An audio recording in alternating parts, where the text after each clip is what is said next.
Hi, John Morgan here with Bob's Marketing Greenhouses, and welcome to this week's episode of Bob's Live, our weekly show right here on the internet.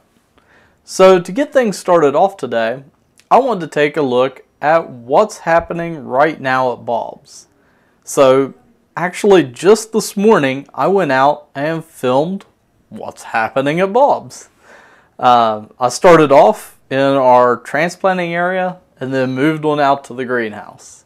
And it is looking beautiful right now. It's just a sea of color.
So it is just gorgeous right now in the greenhouse.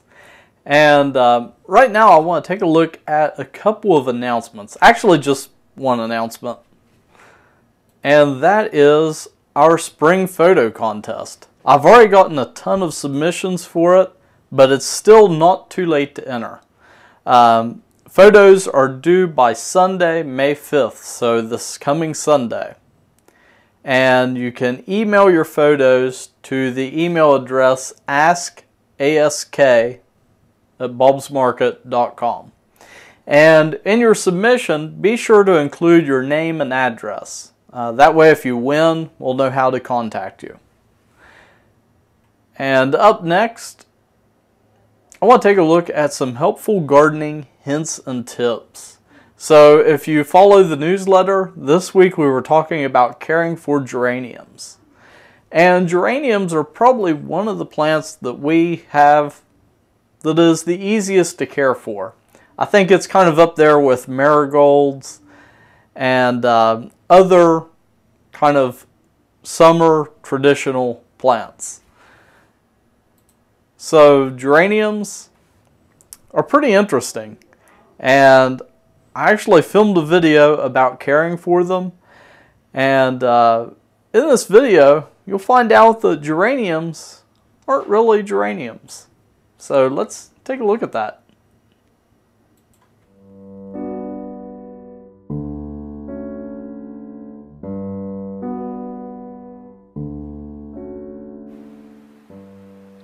Hi, John Morgan here with Bob's Marketing Greenhouses. And in this video, we're going to be talking about some geranium care tips. Geraniums bloom throughout the summer, require only infrequent watering, and come in many great colors. Did you know that the plants we commonly refer to as geraniums do not belong to the genus Geranium, but rather to an entirely different genus called Pelargonium? Linnaeus originally included all the species in one genus, geranium, but they were later separated into two genera in 1789. Pelargonium species are evergreen perennials indigenous to South Africa and are drought and heat tolerant, but they can only tolerate minor frosts. They are extremely popular garden plants, grown as annual bedding plants in the U.S. Plant geraniums only after the soil has warmed and there is no danger of frost. They prefer well-drained soil and they need full sun. Geraniums don't require a lot of water, so normally watering them about once a week will suffice. Of course, that depends on the type of container they're planted in and also the weather conditions. They also don't like to have wet leaves. A lot of times problems like leaf spot and rust are caused by moisture on the leaves. So watering them early in the morning so any excess moisture can evaporate is usually the best choice.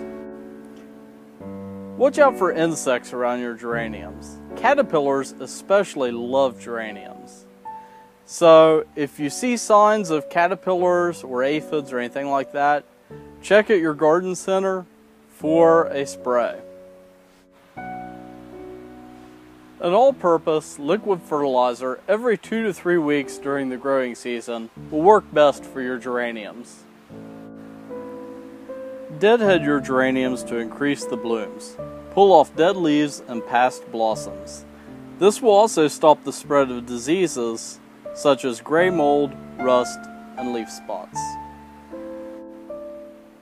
For this and other great gardening information, visit us online at bobsmarket.com.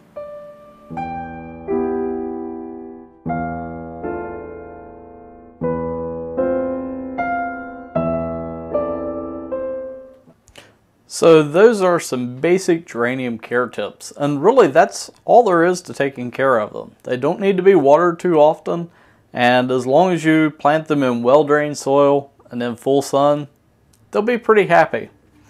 And right now we have 10-inch flowering geranium hanging baskets at our markets for $14.99 each.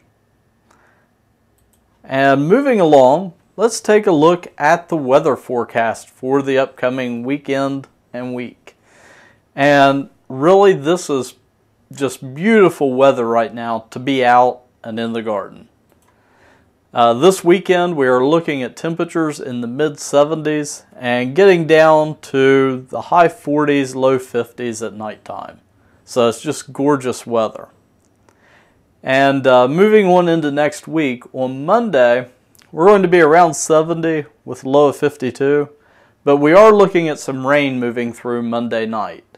And I don't know, maybe even a rumble of thunder.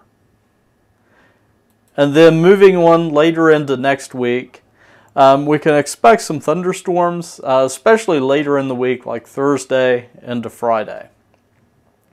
But really, looking at the extended forecast, at the extended temperature forecast, we're pretty much frost-free from now through until fall. So it looks like we kind of lucked out. I know normally we have a late frost in May, but it seems like this year we dodged a bullet and we are going to be frost-free from here on out.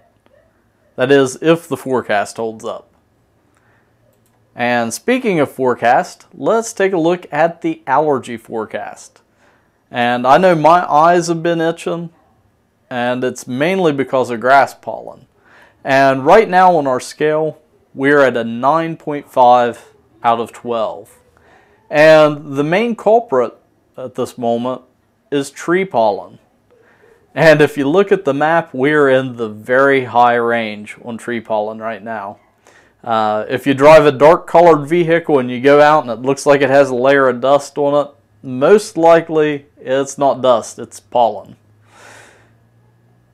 And also, what's triggering my eyes to itch is grass pollen. And if you look at the map, we're starting to show up on the map here in the Ohio Valley. So, you know, over the next few weeks, the pollen levels as far as grass goes is just going to increase. And we've kind of peaked now with tree pollen, so it's going to start to drop off. Finally, I want to take a look at the Gardener's Almanac. And right now we are getting into perfect garden planting conditions. The second and third, so yesterday and today, we're actually in a barren period.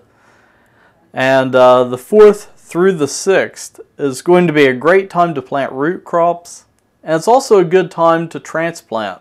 So if you have seeds that you started indoors a few weeks ago, the 4th through the 6th would be an excellent time to transplant them into your garden.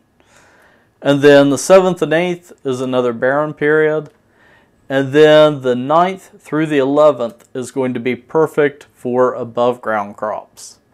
So let's take a look at what crops we can plant right now. Right now we are kind of in the butter zone for planting corn and beans. And really our ground temperatures are kind of above normal as far as what we can usually expect this time of year. So I would say it's even safe to plant tomatoes right now. I would still hold off maybe for a few weeks on peppers. The ground hasn't quite warmed up enough for peppers yet. You want to have temperatures up in the mid-70s, you know, for planting peppers. But right now the soil temperature, it's around 65 degrees. Perfect for tomatoes, beans, and corn. And also, let's take a look at soil moisture. And right now, we're pretty much normal in our area. But in the mountains, they're a little bit drier than normal. So if you look on like weather.com or something like that, they actually have warnings out for us right now for forest fire danger. And that's because we are a little bit unseasonably dry right now. Usually May is our wettest month of the year, and so far, of course, we're only on the 3rd day of May, but we haven't had any rains yet. And hopefully we're not leading into a pattern of drought for this summer. I haven't really looked at any long-term forecasts, but it is something that we need to keep an eye on. And well, that finishes up our show for this week. So join us back here next week at 4 p.m. Or you can also find the show over on YouTube after we finish recording it. So until next week, I'll see you later.